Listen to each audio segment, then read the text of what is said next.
Welcome back to Zandvoort for the second race of this second international weekend in the GB3 Championship. We've already had race 1, we've got race 2 coming up very, very soon. I'm John Jackson, this is Piers Pryor. And Piers, everything is bunched up in the championship, hasn't it? Very much so. Our leader in the championship, Callum Voisin, didn't have the best qualifying, which put him on the back foot for race number 1, and he finished, I think it was in 6th place, but his championship rivals finished in 4th and 1st, so the whole championship has come together. Our leader, Alex Dunn, has gone down from a 42-point deficit to 22 points, and Joseph Loke is right in the middle there, so it's very close. Yeah, Joseph Loke now 5 points behind Callum Voisin, finishing 3rd actually in the end. You said 4th, but he obviously did that overtake, which we're going to see as we look back at the highlights now of the first race here at Zandvoort this weekend. Highlights from round 19 of the GB3 Championship, partnered by the BRDC, takes us to Circuit Zandvoort. A good start from our pole sitter and Alex Dunn, who'd cover off Mackenzie Cresswell on the race down towards the first corner. There was drama behind. Kuharczyk getting pushed off by James Headley, who then retired from the race after the rear left was pulled from the car. Matthew Rees coming over to cover them, and that was where the contact came from. The safety car would have to come out. Once it came back in, it was a perfect restart from Alex Dunn. Issues though for Mackenzie Cresswell as Chris Dulu was trying to close his way in. Joseph Loke looking to make ground on the championship, trying to work his way up the order and find himself onto the podium, was staring at 2nd and 3rd, battling hard. Eventually he'd get his chance to go on the attack for 3rd position. There was all that battling behind. Callum Voisin up to 7th position after starting from 10th. Final couple of laps of the race though, and there were the opportunities. Joseph Loke straight down the inside of Chris Dulu into that first corner. That would him working his way up into 3rd position, closing down to now just 5 points off the championship leader. This driver right here settled for 7th position in the race, was struggling to find a way past Matthew Rees, and that opportunity did not come in the final stages. Of course, across the line, it was the high-tech Pulsate car of Alex Dunn taking victory from Mackenzie Cresswell and Joseph Loke. Well, there we go. Not a lot of overtaking in that first race there, but still, you've got to focus as a driver. You've got to be on the money, especially with this wind here. Joseph Loke, who finished 3rd, did after the race think there was a race tomorrow. No, the race is tomorrow, but there's also another race coming up now, so obviously he'll be well prepped for this. But in terms of overtakes, that was probably the most important overtake in the race. Yeah, it was a great overtake, and it was very important in terms of the championship as well. We didn't see many moves throughout the rest of the field after the first lap, but Joseph Loke just chipped away at the gap and got better, closer and closer, and then a decisive move as we just saw up the inside into turn 1. Great move, and it could prove valuable as the season draws to a close in just a week's time. it's really interesting as well because, you know, obviously you've been watching the GB3 Championship for the last couple of years. You'll see that some of these second-year drivers now, things are really starting to click. And actually Mackenzie Cresswell is someone that I felt struggled last year, showed signs of what he could do, but it didn't all come together. And it kind of started off this year a little bit similar. However, in the second half of the season, Mackenzie's had some great results and another podium for him, and things are looking great. Yeah, consistent pace in the second half of the year for Mackenzie Cresswell is how I'd sum it up.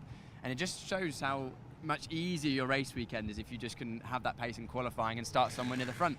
Because he didn't really do anything all race, did he? He just kind of drove around on his own, but 2nd place nonetheless. He'll be hoping to close that gap to Alex Dunn, and of course he's got pole position in race number 2, so he'll be looking forward to maybe having the roles reversed. But yeah, a great second half of the season for the Elite Motorsport team and Mackenzie Cresswell. Yeah, other drivers that will be hoping for a better race. Edward Pearson for Fortec, obviously having an issue there, and also James Headley, who we saw crash out. That was disappointing for him. Also Michael Shin, who made it to the grid but had a bit of an issue, and Piers actually caught up with Michael to find out what went wrong. I'm here with Michael Shin at the high-tech awning. Michael, unfortunately, he got to the grid, but he didn't quite make the start. Really disappointing. What happened? Yeah, we had a small incident in qualifying where I touched the barriers a bit, and I think that knocked the drive shaft, and when I went for the start, it just kind of, it broke, and I didn't get off the line. Luckily, I was able to bring it into the pits, not causing a safety car, but yeah, it was just unlucky. Yeah, really unlucky, unfortunate, and it's just one of those things. It's difficult when there's a mechanical issue. The team are working hard behind us. They'll get it fixed, I'm sure, for race 2.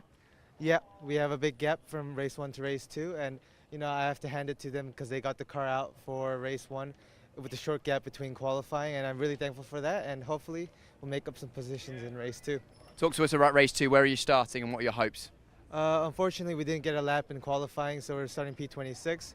And I'm hoping to get anywhere from P12 to P17 would be good for me. Wow, that would be good, and it proved difficult from what you saw to overtake. You didn't actually, unfortunately, get out, but it's quite difficult to overtake out there. We did see a few moves. Do you think you've got the pace to come through? Yeah, I definitely think we have a good setup going on, and as long as we're sensible, go for good moves, we'll be able to make up good positions, I think. And luckily, of course, you've got some excellent data to compare to with your teammates, so you can see what they were doing. Alex did a great job driving away at the front of the field, and of course, Suter up in the top 5 as well. So you'll be looking at that to learn some things. Definitely. I'm lucky to have such good teammates. You are. Well, good luck in that, and also good luck in race number 3 tomorrow as well, and we'll see how you get on. Thank you so much. Have a nice day. Thank you so much. Well, a disappointing weekend so far for Michael, but I was really impressed by the fact he's starting down the back again. He didn't get that lap in qualifying, but a very mature and positive answer. Yeah, exactly. He was just, summing up the weekend, said it's not going particularly well, but he's taking the positives and just looking ahead. He's in a great car. 2 drivers raced for the first time in GB3 actually earlier on. Jack Sherwood, who we saw in GB4 last year and we heard from earlier, and also another chap. Yeah, Pat Hosenroder, of course, he's looking to potentially move into GB3 full-time next year, having a run out this weekend at Zandvoort for the Elite Motorsport team, and clearly enjoying it. Just how much is the step up from the sort of GB4 level car to GB3, Piers? Obviously you drove in the championship in 2020, but raced in other categories before. It's a fair jump. Yeah, from GB4 to GB3, the jump is very big. We see it in the lap times, but it's just the same thing, but more in every way. The only thing that remains the same pretty much is the tyres, but you've got more aerodynamics, you've got more power, you've got, the car's heavier, it's bigger, there's so much to it. And you heard from Nika Christodoulou after race number 1, it's pretty physical out there, especially here at Zandvoort as well, and that's everything steps up a notch, as well as the competition with a full capacity 26 car grid this weekend as well. Yeah, well, we're going to obviously see those guys get to grips with the car, get up to speed. We've already heard from Jack, now let's hear from Pat.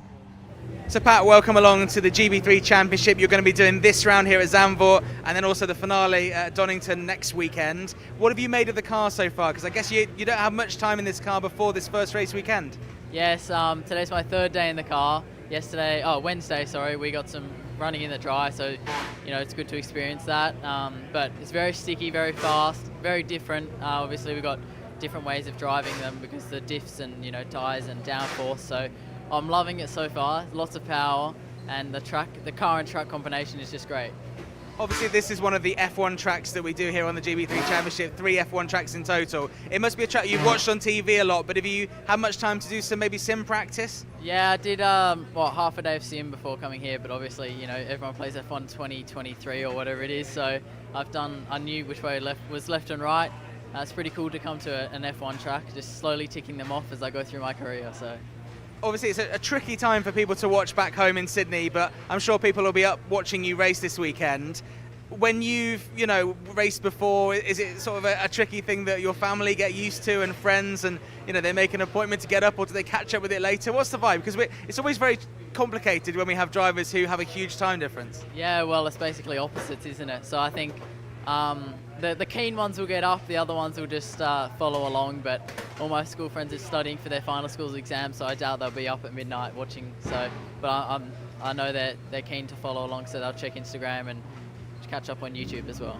Excellent. Well, obviously it's a tricky time at the moment to be getting up with those exams and everything like that. For people who are watching who have maybe not seen you race before, not family and friends and everything, what have you done so far? I mean, what's your career been like to date?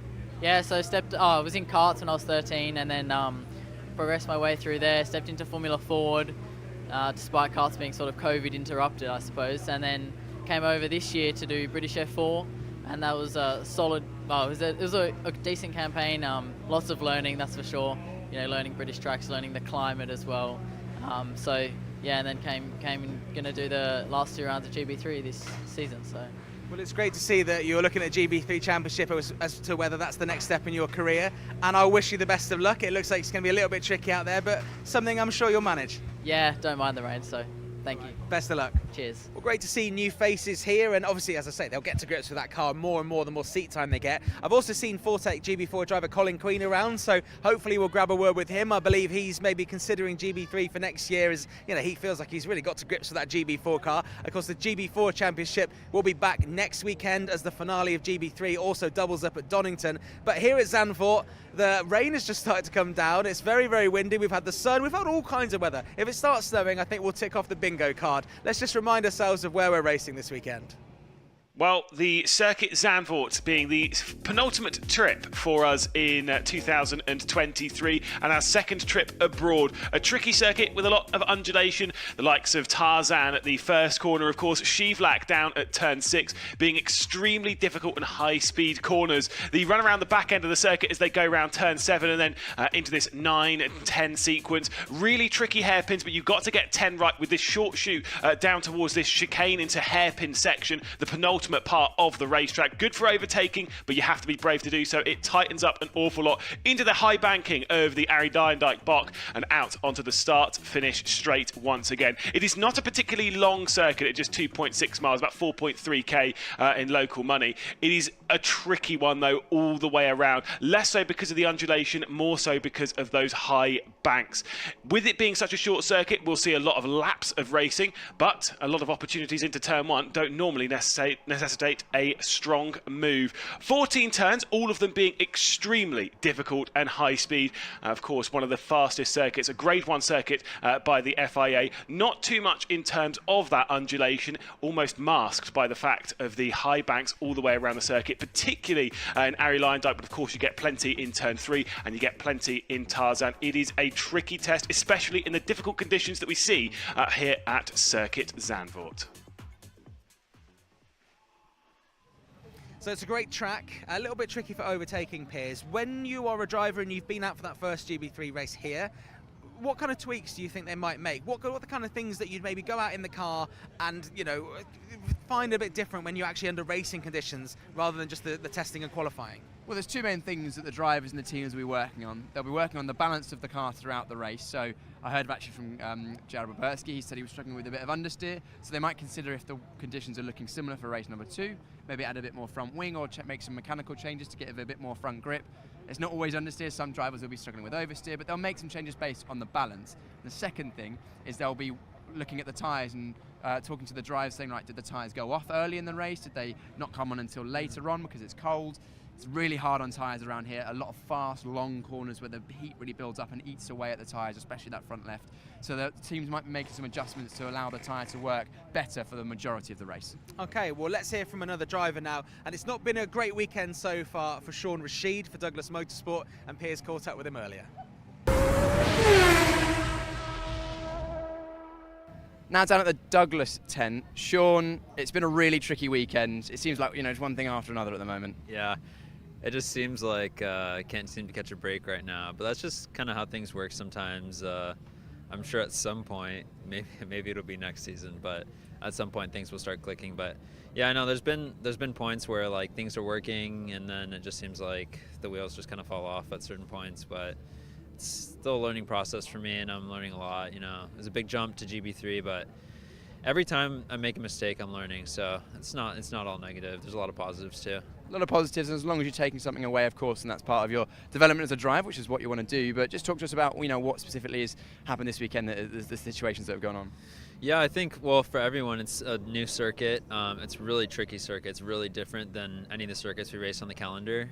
It's been really tricky weather too. The testing has been, as you know, like a lot of rain. Wind as well. Tons of wind. It's crazy out here, the weather.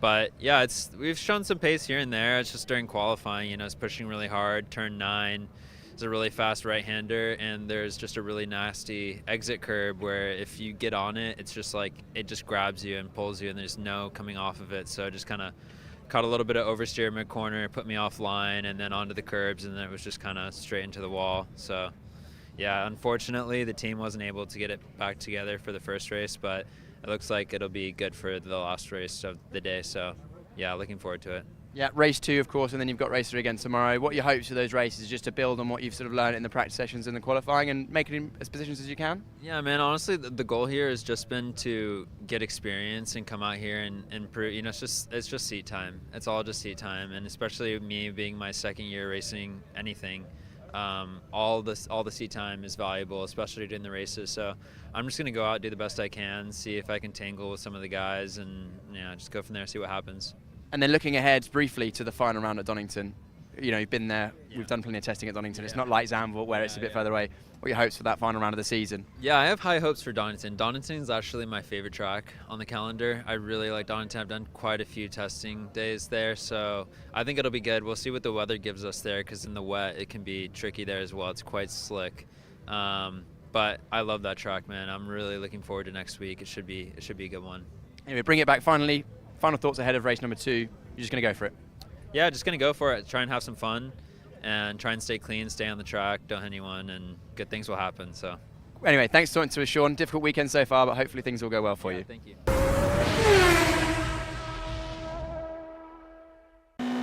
Let's ride on board a lap of the Zandvoort Grand Prix circuit with our fastest qualifier, Alex Dunn. Braking very hard and late into turn 1 Tarzan corner. Hug the inside and then use all of the curb on the exit, potentially a little too much on this lap.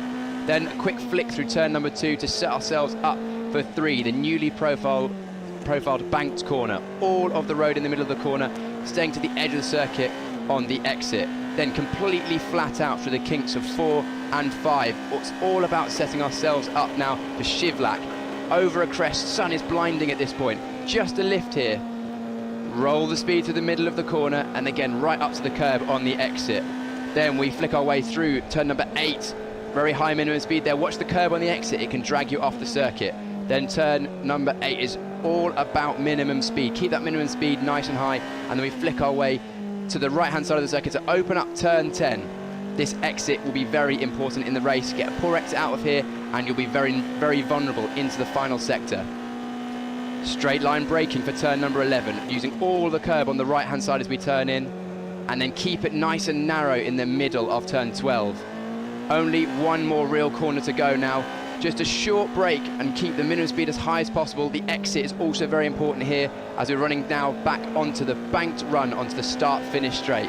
That was a lap on board our fastest qualifier, Alex Dunn, around the Zandvoort Grand Prix circuit at our second flyaway race this year.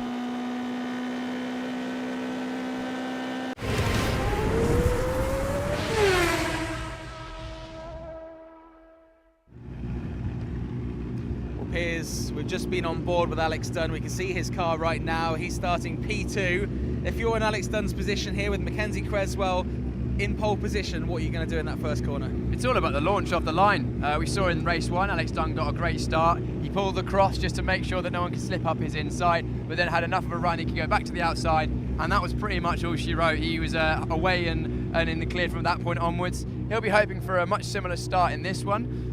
He'll be hoping that Mackenzie Creswell doesn't quite get as good start as he does, because then he's on the inside line for turn 1. If you are Alex Dunn and you've closed everything up and you're third in the championship now, and you know that the gap is smaller, another P2 to go with a race win is a good place to be. Is there a case for saying, actually, knowing how hard it is to overtake here, maybe you want to stay P2 and just stay out of any trouble and get those points with the title rivals behind you? Yeah, I think Alex Dunn will definitely be thinking, if he's in P2 after the start, for example, he'll know he has the pace over Cresswell probably, unless Cresswell's found something in the time we've had since race 1 and race 2. But he'll be happy with the P2 because ultimately all he's caring about is the points gap to our driver in 5th place, Joseph Loke, and also Callum Voisin all the way down in 9th. So any position he can gain would be great, but still, it's pretty good points haul for him if he did finish 2nd. Yeah, absolutely. One driver that we need to take a look at is the driver just behind in the number 4 Grey Arden VRD car, and that is James Headley. Now, we heard from James and very disappointed to have been taken out of that race a little bit earlier. He's really going to want to push, and he's actually told us that he's going full send, Piers. Is that a sensible decision? I mean, he's in a good starting place to get some good points, but he wants more, doesn't he? Well, it depends on what in what vein he goes full send. As long as it's within reason, it would be good to see some daring manoeuvres. We know James can come through the field. We've seen him do quite a few overtakes on a number of occasions this season. He'll be looking to make up for the issue that he had in race 1 that wasn't really his fault. No. But he's poised for a good start. He's on the inside in 4th place, but if he gets a good launch, he could make his way around Alex Dunn and could find himself well within the podium on the first lap. And we know those Arden VRD cars are very quick this weekend. It looks like we're about to go to the grid, I think. Yeah, it does look that way. I was going to say Joseph Loke just behind as well. He's going to want to make sure he gets points. I was going to have a quick word with him, but now the cars are on, I think it's probably going to be a little bit loud. Also good to see Suter out in the Red Bull branded car here. Obviously Red Bull here in Zandvoort is a car that everyone's looking out for. And the more I walk around today, the more I see Red Bull outfits and people supporting Max Verstappen. You know, in the local hotels, all you see is Max Verstappen absolutely everywhere. So a lot of people cheering for Suter out. Just quickly, Piers, before you run off to commentary, you've had a look at the tyre situation. What are we looking at? Yeah, it looks like most people inside the top 6 or 7 are on very similar tyre strategies. So they've gone with the new, or their newest tyres in race 1, and they've also got a decently new or just scrubbed set of tyres in race number 2. So nothing too crazy in terms of tyres going on over here, but drivers towards the back of the field may have been using the tyres they used in race 1 and saved their best tyres for race 3, because of course tomorrow is the reverse grid race. Yeah, it is. Just in terms of the conditions as well, for people watching at home who maybe caught the first race, similar kind of conditions? Is it maybe, I feel it might be a couple of degrees warmer than it was earlier, because it really was cold earlier on. Yeah, it's, the sun's come out, the wind has not died, although the direction has changed ever so slightly. It was a bit more of a tailwind down the start-finish straight. It's moved around more to a bit more sort of a crosswind, which will make the middle sector even more tricky with that tailwind. But then the final sector, they'll have a lot of grip, so that might actually allow us a bit more overtaking into turn 1. Okay, well that's what's going to happen, hopefully. I feel like the cars were about to go out there, but they're not quite. Let's see if we can have a quick word with Joseph Loke. Although they are going to get told to go out. No, let's leave it. I think we're a little bit close to the cars going out here. What do you think is going to happen in this race then, Piers? I can't not ask you before you run off. It's going to be tough if Mackenzie Cresswell doesn't get a good start, I think, with Alex right behind him. Well, you mentioned in race 1, the race start is going to be the most important part of the race in terms of results, and I think this will be the same. The conditions haven't changed a huge amount, so if Cresswell can get out in front, it would be great to see him take a race win here. I think he's really shown an improvement throughout the year, and he keeps improving, and it would be great for the elite motorsport teams to also take a win. But I think potentially even Christodoulou or Headley could get involved here. Christodoulou will also be looking to get that podium that was only just snatched off him by Joseph Loke in race 1 as well. We know that the Arden cars are quick this weekend. Yeah, they're very, very quick. And also Callum Boyson, who's our championship leader now, although that gap has been cut down massively, still starting a little bit further back. What are you doing in his position? Because at the moment, you're starting as Callum is and watching these people who you're challenging pulling away from you. Very quick answer. Yeah, Callum will do what he's done all season, I reckon, and that's pretty much just stay out of trouble. A lot of the positions he's gained throughout the year have just been, and points he's gained, have just been from not making a mistake, not getting caught up in people's accidents, waiting for the race to come to him. He knows that he's not going to be scoring as many points as his championship rivals, but as long as he keeps it clean, I don't think he'll panic. Excellent, Piers. You need to go off and join Lewis Blade on commentary. As you can see, the car's going out behind us here. We can't move until the cars go, obviously. We've got to be sure to be nice and safe. As we see the last couple of cars go out here. Sean Rashid making the grid here in the blue Douglas car. Good to see Sean getting out after the issues he had earlier. And also Michael Shin, who didn't finish the race, going out there last. You're watching the GB3 Championship, and for a second time this weekend, let's go racing here at Zandvoort in the Netherlands.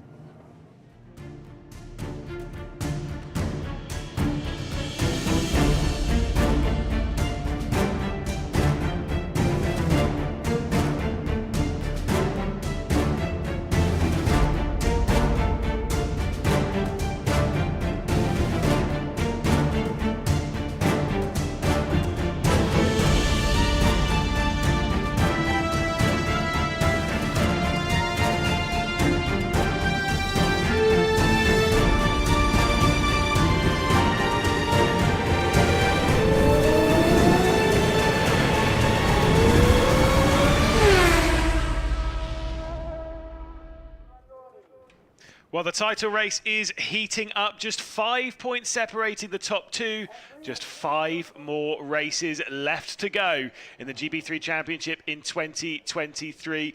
Beautiful here in the Netherlands, of course, as we prepare for another race, our second race of the day, our second race here, and of course our 5th one abroad this year. Mackenzie Cresswell will be the driver starting from pole position. Finished in 2nd place in the previous one, although the big concern was it was a long gap to Alex Dunn. An enormous margin, Dunn's winning margin. Over 6 seconds he was ahead. We do not typically see winning margins like that in the GB3 Championship. Normally much closer, showing Dunn's dominance when it comes to abroad rounds. Of course, the sun's setting, so it's going to be low. It's going to be in the eye line around various parts of the track, so it should be a little bit tricky for a few of our drivers. But having to deal with that, whether it comes to practice and such, they'll be well versed as to how to manage that. As you can see in the background there on the right-hand side, it's kind of dipping below the horizon. Once we get this formation up underway, you'll really see exactly where things are. A fantastic qualifying lap on the second lap there for Mackenzie Cresswell. He's looking for his second win of the year, but more importantly, really, for him, when obviously if you include the cancelled race at Silverstone, or rather if you exclude the cancelled race at Silverstone, for Mackenzie Cresswell, in the last 7 or 6 races, he's finished on the podium in 5 of them. So he's only missed the podium in one of those, and that was in the reverse grid race at Brands Hatch, which is incredibly hard to pass. He is looking to have made it. If you account for the first 2 races of a weekend before we go into the reverse grid race, he's looking for a 3rd consecutive weekend where he's had podiums in both of those races before we switch around for qualifying. That is an unbelievable performance. Maybe the championship's a little bit too far out of reach for him. He is 63 points out, but you never really know. Of course, in the commentary box, myself, Lewis McGlade, Piers Pryor has worked his way over from the assembly area and now joins us. Should be an interesting one, this, Piers. Yeah, it should be very interesting. I think I mentioned on the grid that the start is going to be vitally important. But let's run through the grid. Yeah, of course, Mackenzie Cresswell will be starting this one for pole position, and Alex Dunn will be starting from second, alongside on that front row. Nico Christodoulou and James Headley will be starting on the second row. Of course, Headley looking to get through this one, looking to go further than he did in the previous race. Of course, he only got 2 T1. Joseph Loke will be starting this one from 5th, with Suta Arau starting from 6th. Jared Wilberski and Timek Kuharczyk starting inside the top 10 with that 8th place qualifying. And then, of course, Callum Foysen, championship leader, down in 9th. Ollie Stewart starting inside the top 10. And Matthew Rees in 11th, with Zach Taylor in that 12th position. Then we roll down to David Morales, Max Esserson. More issues for the Fortec team, unfortunately. Rolling off a 14. Ed Pearson, John Bennett worked his way from outside of the top 10 to inside it, but got a 1-place penalty in the previous race. Costa Paris will start this one from 17th. Noah Ping, Gerard Shea, Arthur Rojon starting just inside the top 20 before we get to the final drivers. Jack Sherwood on debut, Daniel Mavlyatov, 3-time winner in the championship, Patrick Huizenrode, and of course Sean Rashid taking to the grid this time. Final position, of course, after the disqualification in qualifying will be Michael Shin, courtesy of an infringement with himself and Callum Foysen, explaining why Callum Foysen's qualifying was so strenuous. What I will say, I'm going to ask you a question. It's not about who's the winner.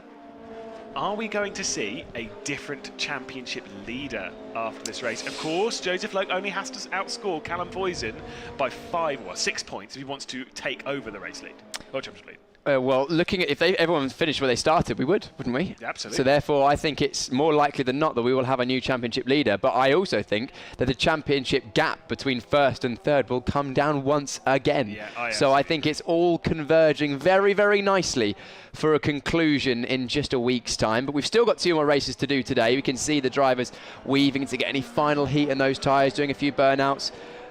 It's definitely not warm out there. The temperature has not really risen. The sun has come out. You can see some bright sunshine. But yeah, that's the all-important start. Now, of course, we were watching some laps and stuff from qualifying this morning, where the sun was in the eyes going into corners like Sheevlack, around really the high commitment ones out the back end of the circuit. Now, at this point, it's not quite as bad. You can see the sun there blinding at Ari Lyndyke, but to be fair, you're kind of under the banking, so you're kind of protected from it a little bit. The only place is sort of turn 11 and 12, where you're a little bit blinded by the sun, right? Yeah, it's going to be tricky through 11 and 12, and also that, I think the double rights, I think it's turn 7 and 8. I think through turn 8, you'll probably be looking right at the sun as well, and it not so bad there, but this morning when they were going over turn 6 and 7, it's literally the sun was directly in their eyes at the fastest, most high commitment part of the circuit, where it's completely blind normally due to the circuit, but not normally completely blind due to the circuit undulation and the sun. But there's not so much of an issue in this race. We can see the drivers weaving their way through. You actually got quite a nice shot of the nice safety barrier and the movable barrier on the right-hand side of shot there. So if there is any accidents in that banked corner, then the impact is absorbed as nicely as possible, because of course this is a Motorsport FIA Grade 1 circuit, hence Formula 1 comes here. Yeah, exactly. It's as safe as it could be really when it comes to racetracks. But it does sometimes struggle a little bit with overtakes. It was Joseph Loke, that car in 5th place, right-hand side 3 cars back, that made the move late on. Of course, Nico Christodoulou, he got down the inside of to work his way up into third position. Who is going to take the race victory here? Mackenzie Cresswell will start this one from pole position. Alex Dunn alongside for the second time today. The lights are out and we go racing on that head down towards turn 1 as we pummel our way down towards Tarzan. See what there is. A couple of jostling in the background. Alex Dunn away. Joseph Loke straight down the inside. Big lock up from Mackenzie Cresswell, who's going out wide, and Alex Dunn heads back to the front. Joseph Loke, though, trying to get into the podium. Yeah, there was 3 wide in the background, and somehow they've made it through, but an excellent start from Alex Dunn, and now Headley looking up the inside of Loke, and he's going to get that move done, I think. But maybe watch the drive off of the corner. You look at Callum Voisin as well. He's made up so much ground. There's John Bennett on the low side, trying to work his way up in that yellow highlighted car. Look at Callum Voisin, though, in the red highlights, coming through on Joseph Loke. That is big for the championship. The top 2 in the title race going side by side up towards Shevlak. It's the 35 around the outside of Callum Voisin. He does back out of it and settles behind Joseph Loke. But that's a great start from Callum Voisin. He's got his championship rival directly ahead of him. However, the other championship rival has gone from second to first and could be en route to take his second win of the weekend. And that's a dive up the inside there. Was that Jared Boberski making his way through? I think it was someone on Suta Arau, I believe, trying to work their way through. Oh, no. That's Jack Sherwood, who's got an issue. That is down to him. I think the rear left wheel was actually popped off just a touch. There's Zach Taylor and David Morales. Morales in the 77, the JHR Developments grey and orange car going side by side as we head down towards 12. You've got Timothy Kuharczyk as well looking to try and make some moves. You'll see them come side by side in this section, I think, but it is a comfortable translation on the start once again from Alex Dunn. He's very good on the starts. He just made it work. Yeah, he was a very, very solid start. We mentioned he had the inside line if he could get the jump, and he did and made the most of it. Cresswell tried to make a safety car board to come out. There's also a few other things that if we get a restart, then I'd like to run through. But Timothy Kuharczyk actually got a very, very good start. He nearly jumped a whole row, but unfortunately got blocked and has actually dropped backwards a little bit because of that, down into 10th place. So I think he was 6th or 7th on the grid, so or 7th or 8th on the grid. So yeah, unfortunate for him. That's the Chris Dittman car of who was that? Was that? Yeah, it was. Zach Taylor, I think. Yeah, Taylor was having a look on the inside, but there is the other Dittman of our invitational drive. Not invitational, is it? It's debutant in the GB3 Championship. Jack Sherwood. Did you ever get a response from see, I say you can see the by the way, before we go that, I was going to say it's the wheel. I think it's actually just the air intake, so the wheel actually looks pretty settled on the car. Yeah, the car actually looks fine, so maybe it is a mechanical issue rather than an accident. So that's unfortunate for Jack Sherwood on his debut weekend. Of course, did the whole season. There he is. Did the whole season last year in GB4, and unfortunately, you can see the disappointment in his face. Or in his body language. He still had his helmet on, probably wise because it's still pretty chilly. But he's going to have to sit this one out and watch it from the sand dunes. And the thing is with Jack Sherwood is, I will say, last year in the GB4 Championship, I'd say he's the best overtaker on the grid. Let's find out. Here we go. That was that blue car was the great start from Kuharczyk, but got boxed in. And then here we go. Look, Kuharczyk in the background got a great start, but so did Alex Dunn. Actually, I think it was a decent start from Dunn, but a poor start from Mackenzie Cresswell. Voisin was straight around the outside, a bit of lock-up as well. Yeah, it was a lock-ups left, right and centre, and then there was 3 wide in the background. I think that was Taylor, Stewart and someone else. Mavliatov out there as well. Oh, Sherwood's already pulled off at that point, so maybe a clutch issue or a drive shaft or something, because, you know, to be just coasting at that point, I think maybe something broke at the start. There's that great move from Headley up the inside, using his teammate to block Loke in. Yeah, here's another look at... oh no, broken front track. Broken front, so you can see broken front steering. Yeah. So how can it happen? I guess just contact at turn 1? Yeah, it would have been contact at turn 1. It would have been people just sandwiching the front of Jack Sherwood's car in the middle of the pack. And again, we didn't see if it was Jack's fault, either he drove into a space or whether he was hit, but front wing damage as well by the looks of it. So clearly, yeah, an unfortunate and concertina at the start has caused Jack Sherwood to bow out early in this race. And what I was going to say is that when we were looking at the GB4 Championship, genuinely, Jack Sherwood, especially late on in the season, was, in my opinion, the best overtaker on the grid. I know Nick Taylor's probably listening thinking, oh, not me. No, not you. It was Jack Sherwood. Some of the moves he put on, absolutely unreal. And it shows like his racing prowess. He still kind of has it, but obviously these cars are bigger. They're faster than what he's driven them. Yeah, GB4, the racing is extremely close, and last season was very competitive, and Jack Sherwood did some amazing manoeuvres, most of which were around the outside, which was quite impressive. He did a lot the one he went around the outside of Graham Hill, it sticks in my brain. So he's clearly got the racecraft. A real shame that in this race, he's not been able to show that, and you know, he's towards the back end of the field, which is not where we were soaring him in GB4, but he's only doing a one-off race weekend this round for Chris Titman Racing in GB3, and it shows that the level in this championship is so high. And you know, if you're not quite a one with the car yet, which Jack Sherwood understandably isn't, with not much time this season in that car yet, the pace will come in time, but we know he's got the Ravecraft if he does hopefully choose to do GB3 next year, because it'd be great to see him on the grid. Yeah, and then obviously again, the best number in all of motorsport is represented more so because the 78 is the best number because it's my number. I can't remember what your number was. I just remember that you had a pink helmet. I was number 22, so I actually had the same number as Alex Dunn, our current race leader. And Jenson Button and Lewis Hamilton when they won the World Championship, but you didn't win the championship. I very much didn't win the championship, Lewis. In fact, I was quite far away, unfortunately, but hey, that's another story. We can carry on talking about this race, shall we? Yes, let's talk about championship leaders. Callum Voisin, really solid effort on the start of the race. Did the same in the previous one. He went from 10th to 7th. This time he goes from 9th to 6th, so going +3, but importantly, he's not losing out to Joe. So, and importantly, yes, he's losing out to Alex Dunn or whatever. For us as spectators, this is amazing, by the way, because Loke is still outscoring Voisin just a little bit. Dunn's outscoring them by quite a bit as we're about to get back to racing, which means the championship's going to get even closer. Honestly, I can't wait. It's going to be a fantastic end to the championship. See how Alex Dunn gets this restart done. He went fairly earlier on today in the safety car restart in race 1. He has just gone now as they get to the apex, going through Kumo and out onto the onto the start-finish straight. They go through Ari Lyndike. That is a perfect restart again from Alex Dunn. The defensive line's being taken from Mackenzie Cresswell, who was a little bit slow on the restart in the previous race, and Chris Jr.'s going to go for it. James Headley's going to go for it. There's 3 wide, 2 rows back as Callum Voisin's in the middle. Enormous lock up there from Alex Dunn. Straight around the outside, James Headley's going to go, but a little bit too much around the outside. He's actually going to lose out. Still side by side there between Callum Voisin and Joseph Loke. Voisin's going to get slowed down as they head through turn 3. Voisin now going to the inside at turn 3, trying to get up the inside of Loke once again. Oh, and a wobble, they touch. There's contact between the championship hopefuls, and Waberski's trying to get involved. They're going to go back single file. I think Callum Voisin is going to drop back behind Joseph Loke. So the 84 in that grey and blue highlighted JHR Developments car is going to remain in that spot. Jared Waberski, who knows a thing or two about battling for higher up positions at Championship, of course, finished runner-up in the previous season of the GB4 Championship, partnered by the BRDC, working his way into this and having an absolutely excellent weekend, of course, impressing mum and dad.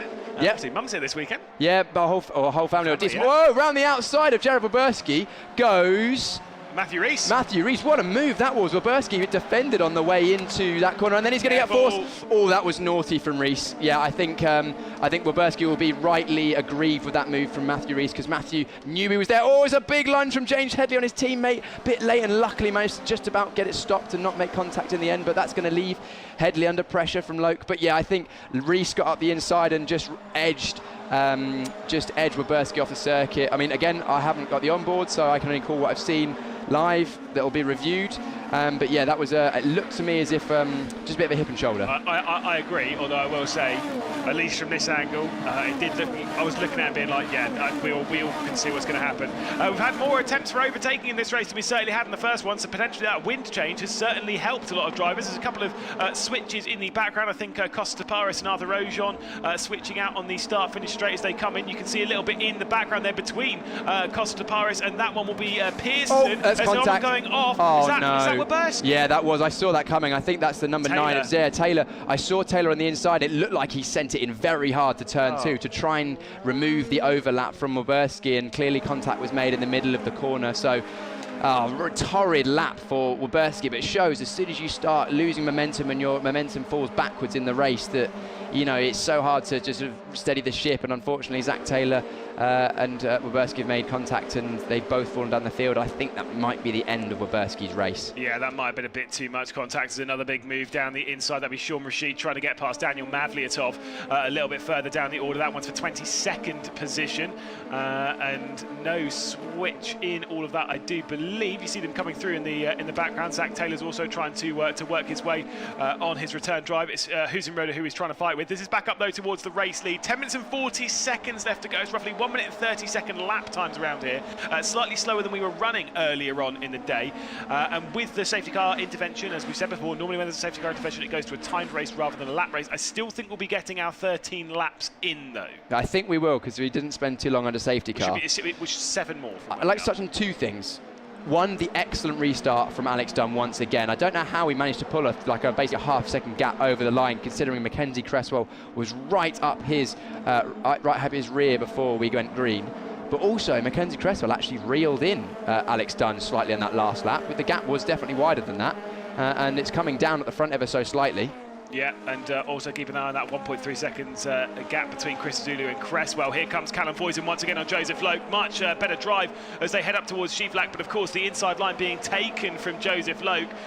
Taking the defensive line, feeling pressure from his championship rival. He's done such a good job as Joseph Loke to close it down from, was it 13, 14 points down to just 5 as it is now. Would like to take an extra couple out before we go into tomorrow's reverse grid race. That, by the way, just to remind you, is 25 minutes, not 20. Wilberski is out of the race. Yeah, well, he may get going again, but his effectively his competitive run in this race is done. He'll be buoyed by the fact that he was right up in the championship fight. He was on the back of Callum Foysen before he was then overtaken by Rees and shoved off the circuit, I think. Again, who knows, he maybe wasn't, he may have not had enough of an overlap to warrant space being left, but it looked from the angle that we had that he was given a bit of a helping hand off the circuit, and then that led to a chain of events which has led to him being in the pits and going ultimately a lap down now. Yeah, certainly so. So back out onto the start finish straight to complete yet another lap. It's nearly a second lead now from Dunn over Cresswell, looking for back-to-back wins to make it 4 wins in GB3, all 4 of them coming coincidentally not in GB. Good stuff there, Dunn. But of course, looking fantastically strong at the moment. He won the previous race by 6 seconds. I don't think he's going to be winning this one by that kind of margin as Callum Foysen goes out wide. Now there might be some assistance from Joseph Loke's teammate. Matthew Rees is closing in. Of course, Matthew Rees and Callum Foysen were battling out in the previous race. The other way around, of course, it was Rees defending from Foysen. This occasion, Rees will go on the attack of Callum Foysen in that number 5 car. Yeah, we've seen this race already with Wilberski, that Rees is not holding back any punches, and I think he'll be trying to get right on the back of his teammate and making his way past Callum Foysen if he can, because clearly that JHR car of Rees has got some good pace underneath at the moment. But there we go, looking at Wilberski once again. It's going to be gravel all inside that as well. Yeah, that's what they'll be doing. They'll be making sure that car is completely ready to go and safe before he heads out on track for a few practice laps at the back of this field. But this is the closest battle in the top 10 at the moment, which is that battle between Loke, Foysen and Rees. Yeah, certainly so. And also, by the way, I did bring it up in the previous race when it comes to sector times, just because I kind of like looking at it and seeing people that are scary fast. Alex Dunn, I said everyone else in the first sector, generally they're setting sort of like between a 31.3 and a 31.5, like for the most part, right? Alex Dunn set a 31.0 on this lap. Yes. Is insanely fast and has pulled out an enormous margin again on the previous lap. You say an enormous margin, but it's actually not that big, because in the final sector it was only a thousandth fast. He was only a thousandth faster than Cresswell, and Cresswell was actually faster in the middle set. Oh no, he wasn't. It was half a second over the whole lap though. Yeah, it was. So still pulling out. Actually, yeah, I was reading the laps the wrong way around. So yeah, it's a great lap. Oh, and using all of the road and a little bit more is Callum Foysen. We saw that in race 1.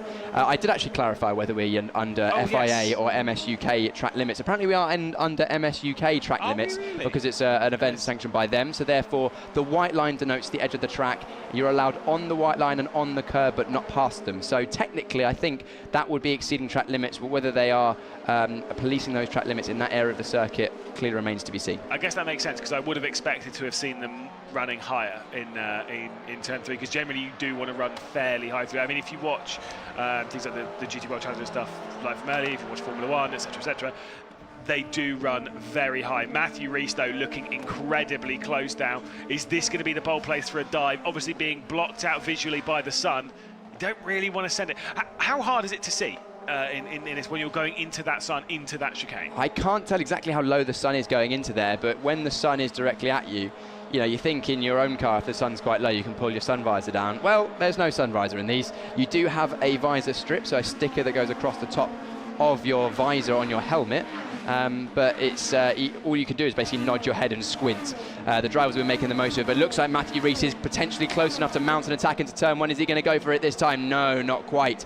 As actually it looks like it's a three-way battle now, potentially even Loke backing up Voisin into Rees. That might be a tactic. I don't know whether he's got the confidence to be able to do that without putting himself under pressure. I wouldn't want to be doing that to the championship leader, to be perfectly honest. Also, just to clarify, I thought I've said this a lot on my sim racing broadcast, but I'm going to say this on the motorsport broadcast as well. This is not a JHR development sandwich. You don't name a sandwich after the bread, you name it after the ingredients. A Callum Voisin sandwich with JHR Development's bread. Let's move on from human sandwiches, We're not going on, but it's fine, it's fine. Just to clarify, what I'm saying is Joseph Loke has got a lot of assistance from his teammate Matthew Rees, who is just the other side of Callum Voisin.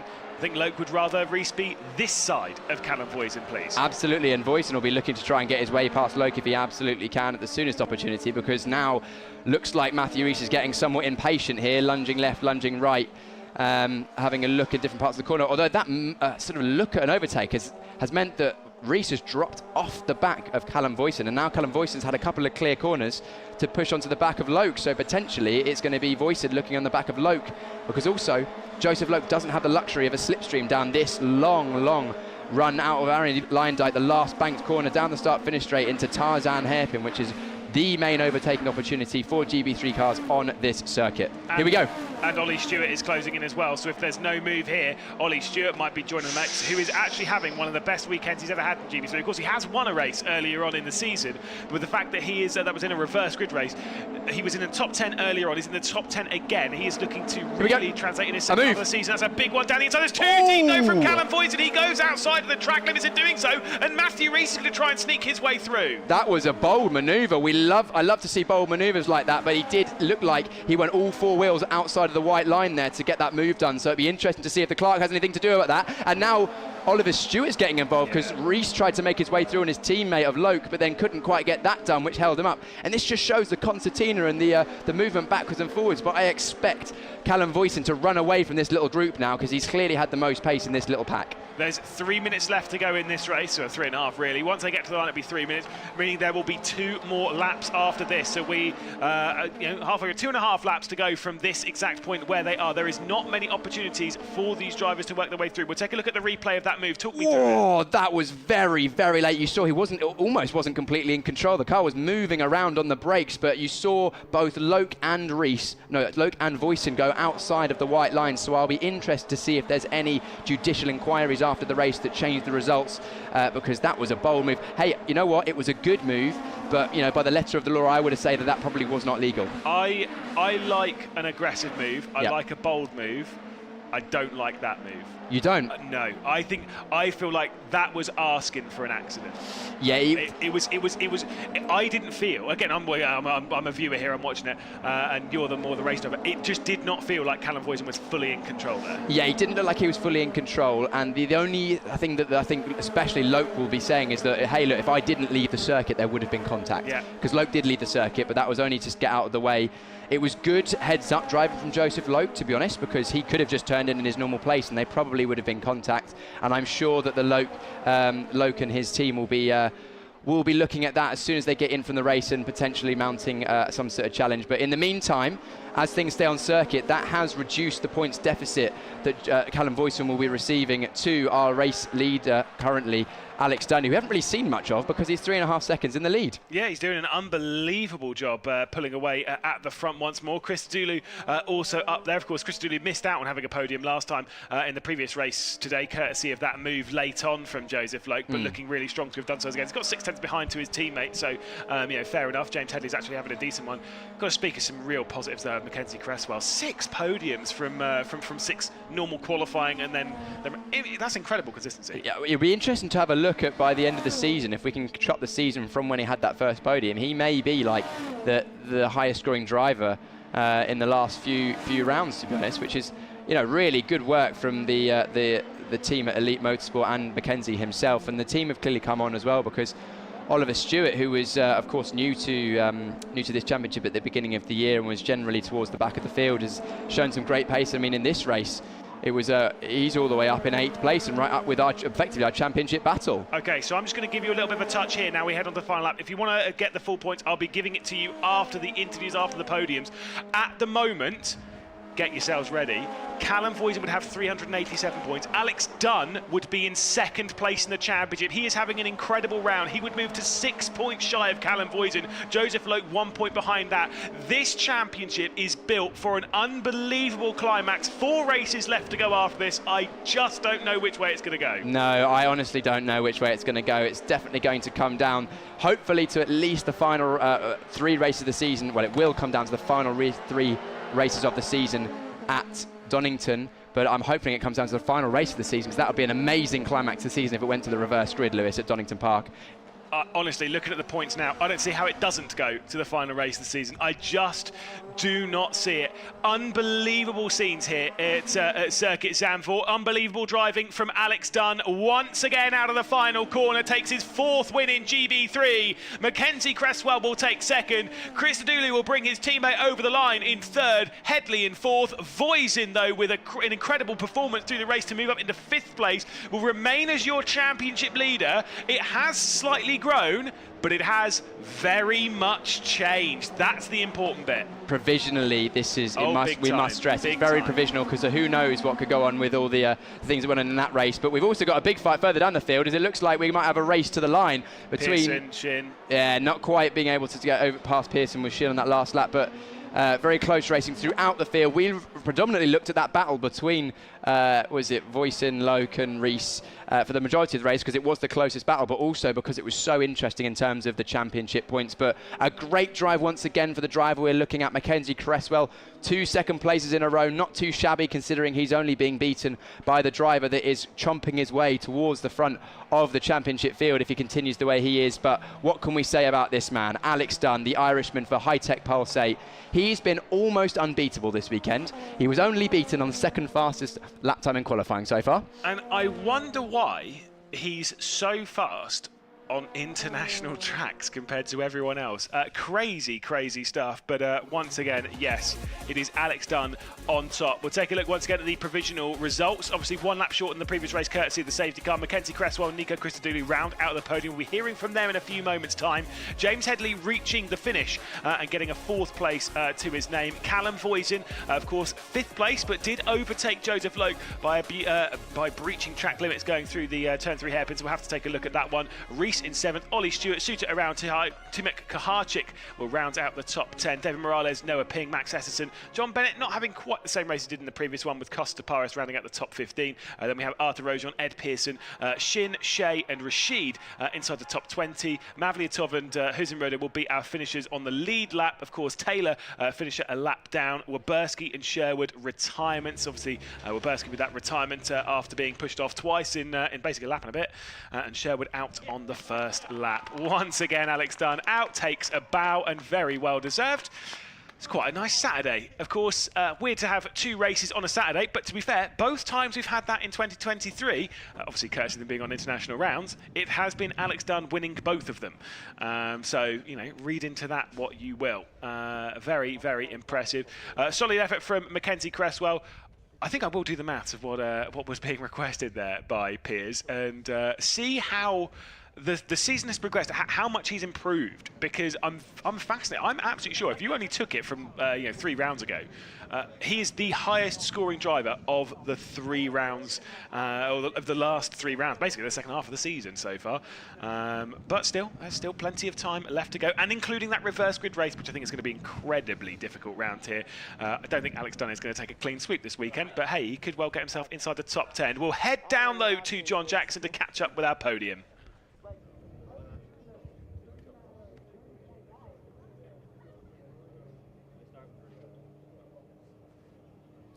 Well, yeah, we're down here with a man who is an international man of mystery because he's only actually won this year abroad. He doesn't want to race in the UK. That's fair enough. That's his choice because he's doing very well.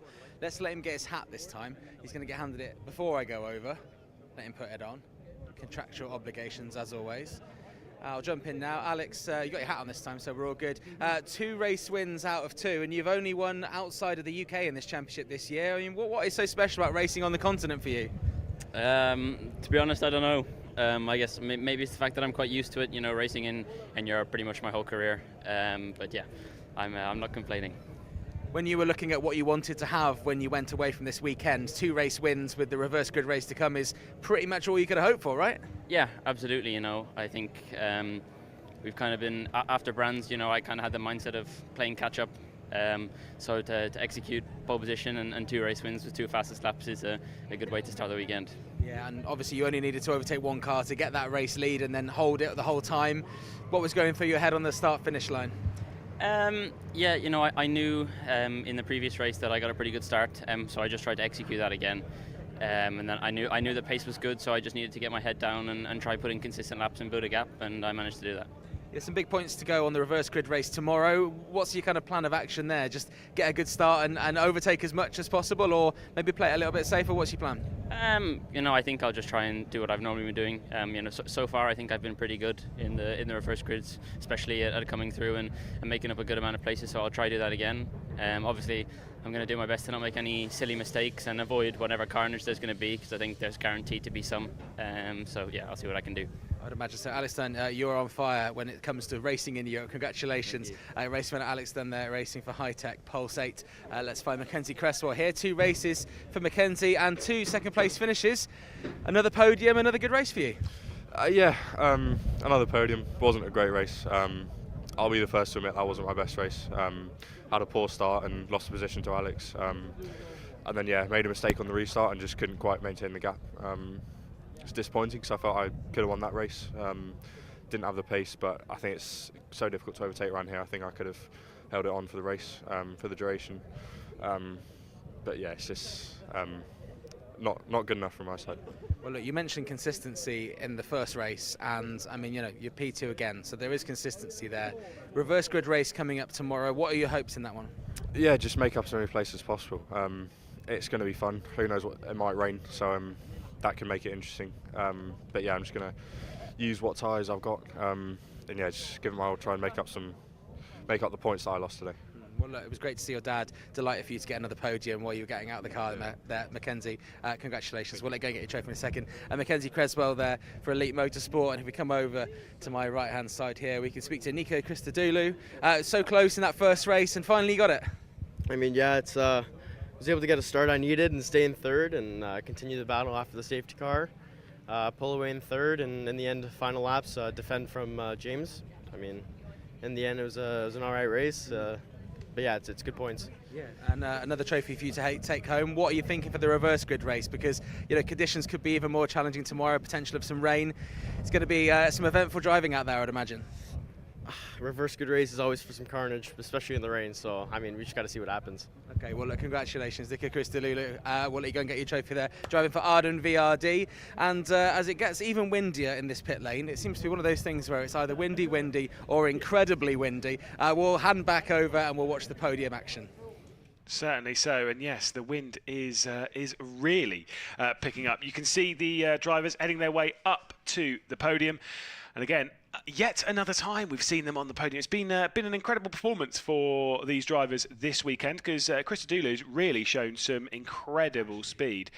We've seen him building himself up. Obviously had a podium in the reverse grid race back in Brands Hatch. Also had the reverse grid race podium at the second weekend of the season at Silverstone. But this is the first time that he's been on the podium in a standard, in a qualifying to race. So he's qualified for the position and then has raced his way to it. No reverse grid involved, and that's why him coming out in third place has been so impressive. He's had such good speed this weekend, has Christodoulou. Arden VRD have actually had pace the last couple of weekends, but he's really pieced it together. Mackenzie Cresswell onto his 6th podium in 7 races. But it's the international man of mystery. 5 races abroad this season, 4 race wins, and an incredible charge in the championship looking thus far. He was saying that the main goal for Alex Dunn this season was to kind of basically bounce, or rather this round of the season, was to bounce back after a terrible bounce, and he certainly has done so. The trophies being gifted out there. You can see Chris Dooley is very happy. You can see Alex Dunn is very happy. Mackenzie Cresswell less so, thinking that there was more to be done in that race. They'll all get their photographs, they'll all take to the top step, and a very well-deserved podium indeed. And of course, to be honest, a well-deserved and well-cherished photographs. I always say that, but especially when it is abroad, they kind of mean that little bit more. Alex Dunn has had a few of those this season. Mackenzie Cresswell, I kind of want to say that he did have a podium back in Spa. He had a podium at Silverstone as well, but from the second time he went to Silverstone, he's just been, to be honest, a changed man is about the best way of putting it. We'll take a look, though, at highlights from the race.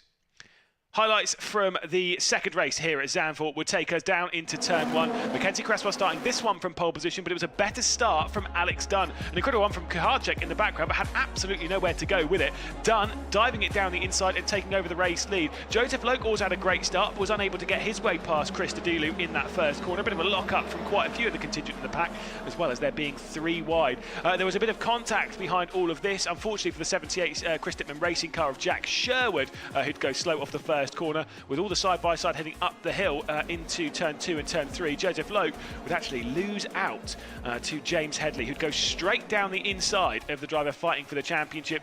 Courtesy of Jack Sherwood's car and the issues that he had, we'd have a safety car. Once we got back racing, an incredible restart from our race leader Alex Dunn. An incredible one from James Headley. Nearly got through into second place, was unable to do so. Here's a replay of what happened to Jack Sherwood as he would return to the left side of the circuit. That was what caused the safety car, and so unfortunately a retirement for the number 78. Alex Dunn, though, looking strong, looking comfortable. Jared Oberski was going great guns, but unfortunately got squeezed off by Matt Rees going through the exit of turn 10, and as they would head down the hill, unfortunately he would lose out positions. He'd have more issues later on in the race as well. This is a fantastic move from Callum Voisin, bold, aggressive, maybe a little bit too far down the inside to take over position from Joseph Loke.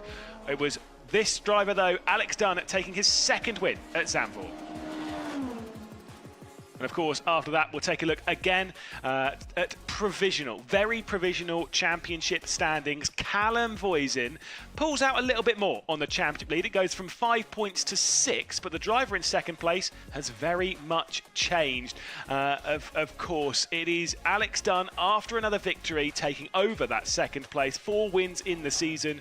Joseph Loke in third place, just 7 points off the title lead. I think for those behind, it is a little bit too far. I was umming and ahhing it in the previous race whether Mackenzie Cresswell would be able to do so. I just don't think it's possible. 334 points. It is too far off the lead. It really is a 3-horse race. And what a 3-horse race it is. Of course, in the reverse grid race, do you remember that Callum Voisin will be starting from a higher position on the grid, courtesy of a poor qualifying. So maybe he'll pull out even further in that championship lead before we go into the round at Donington Park. James Headley, Timothy Kuharczyk, Nico Christodoulou, John Bennett and Jared Oberski round out the top 10. Big shame for Oberski. Actually looked like he had some great pace, was driving inside the top 10. Obviously had that incident with Matthew Rees.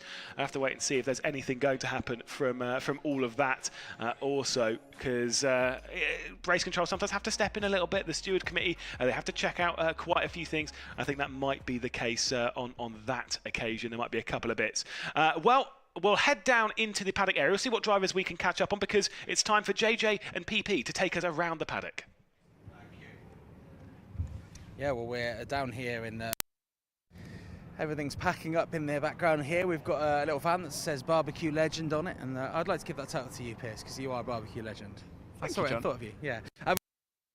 Come and join us here, but yeah. We're just discussing that race, and that race was a lot more eventful than the first race, wasn't it? And there could be some things that might change. There's a thing with Callum Voisin you think might change? Yeah, again, we don't unfortunately get the onboard cameras live, so the move that Voisin made at the inside of Loke, I think he left the circuit, so there'll definitely be an inquiry there. Loke will argue that I had to leave the circuit to avoid a collision and that Loke passed me when off the circuit. Voisin will argue that it was a fair move and that we both left the circuit, therefore it's fair game. So what happens overnight with that won't be decided, I don't think, potentially even until the morning, and that will have a definite championship impact, because Voisin will either get to keep the place, at which point the points are as Lewis just explained, or he'll get the places reversed back, which will then just give a slight swing back to Loke, or Voisin will get a penalty and it will put him down, 5 seconds. I mean, the car in the back has shot our championship leader, Alex Dunn. I mean, he's doing everything he can. There's nothing more to overturn a more than a 42-point deficit in the start of this round, all the way to where it is now. 6 points now before things could potentially change. And I've just spoken to him there, and you forget that he has raced most of his career in Europe, and I think up to 3 different championships at the same time, which is incredible if you could do it. I mean, a serious amount of tracks to learn and cars to get used to. But for him, a perfect weekend so far. Matthew Rees, a little bit of an issue there that might have to be resolved, perhaps? Yes, I think Matthew Rees, of course, did a bold move around the outside of Jared Wilburski. That was fine. I think the move on the right-hander, great move. Wilburski went defensive. Rees saw an opportunity to go around the outside, took it, which put him on the inside for the left-hander. But then on the exit of the left-hander, it looked like, from the camera angle that we had, and we only had the one, it looked like that Rees just didn't really allow the space for Wilburski, which forced him off the circuit. So, again, that's just my opinion based on the one camera shot I've seen, so that might not stand and can't be used as evidence, of course. Not a great day then. GB4 drivers that have stepped up to GB3 with Jack Sherwood off with a broken part of his wheel. Watch out, there's a car right behind you there. With a broken, I can't remember what it was that was broken on Mackenzie Creswell's car from the race there. But we'll wait for some drivers. We should have drivers in just a second. We're just gonna. Yeah, Oliver Stewart's Ollie Stewart's coming along. Oh, he's just over there. Yeah. Right, okay. Shall I go and grab him? You go and grab him, Piers. Let's take a look at Mackenzie Creswell's car just here. Elite Motorsports car. Obviously, all the drivers have their different sponsors on these cars here and different designs, but Elite Motorsports kind of keep it pretty solid with the black and the yellow there. And I'll let Piers chat with Ollie Stewart. Oliver Stewart, don't worry, your hair looks fine, mate. Don't worry, you were just saying you should have seen a mirror. We were singing the praises, of course, of your teammate, Mackenzie Cresswell, another second place. But we were also saying a really impressive round so far for you. I feel like your confidence is really building with another, I think there was 8th place on the road, but who knows what with potential penalties ahead as well. Yeah, that was a brilliant race. The start wasn't great. I've still not nailed the starts. My F4 starts were good, but not so much in this. But however, made a good start for me, and got into the first corner. I lost one place to the driver behind, but then also gained one. And yeah, first corner was carnage. A driver on the inside, and a driver on the outside, and a driver in front of me and behind me. So I was kind of sandwiched and just following the cars. But yeah, the race was a bit of a procession for the first couple. And then after the safety car restart, I got a really, really, really good one and managed to get around the outside of one driver in the first corner, in the third corner, and in the 10th. So made up 3 places on 1 lap. I bet that would be pretty tasty from the onboard. We'd love to be able to see it inside that. Reverse grid tomorrow. You've had a couple of decent reverse grid races, including your race win, of course. I think it was Silverstone, wasn't it? So no, Spa. Sorry, Spa. I meant Spa. Hoping for another decent reverse grid. Yeah, I mean, I think track it's difficult to overtake, but in the first lap there's going to be safety cars, isn't there? Always is in the reverse grid. Always makes it exciting. So yeah, I think there'll be a couple of opportunities for overtakes, and hopefully we can go forward.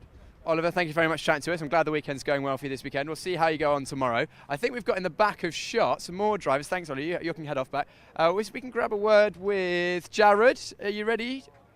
Jared Wilburski, of course. Unfortunately, Jared, you didn't finish that race. It was going so well. You were right up in the championship fight with Callum Voice and Loke, Rees, all that lot. It looked like you went defensive on the inside of the second right, which then allowed Rees around the outside. A good move from Rees, we said. But then in the left, from my perspective, it looked like you weren't given the space you deserve. Of course, I've only seen one camera angle. Is that what you'd say? Yeah, that's what I'd say. So initially, like I said, I defended to the first right, and then I was kind of boxed in with Voisin in front. He went around the outside, which was a good move. So then we went through to the next left, and then I kind of did the same thing to him. And then he kind of just opened the steering, and I just had nowhere to go, so I got pushed off. And then I had so much stones in the floor, so like down the straight, it was like grinding all the way down the straight. So then Zach came past, and kind of we were side by side going into turn 2, and then he kind of just carried a load of speed in and just potted me off. So it's a bit unfortunate, 2 incidents in 1 lap, but it happens. It does happen. Really disappointing, of course, you didn't finish the race. It's sort of been a difficult middle part of the year, but you feel like the momentum is somewhat coming back towards you. You were right in the championship hunt, sort of battle there, as it were. There's a lot of positives to take from that race, though. Yeah, I think, the pace has increased a lot, in qualifying. I mean, we had pole for like the first half of the session, and then, we improved to P4, and then had red flags. They're kind of a bit unfortunate, but, the pace has improved a lot after round, which, we can't complain about. And like you say, we were, fighting with Voisin and Loke, and everyone is fighting for the championship. So the pace is there. We just need to have a clean weekend, which we just haven't had the chance this year. I'm sure your luck will turn, Jared. Thanks for chatting to us. Right, that's it for drivers in a minute. We're going to catch up with some other drivers, which you'll see before the show tomorrow morning. The reverse grid race, as always, Piers is going to throw up some exciting driving. You can see the sun setting on your face.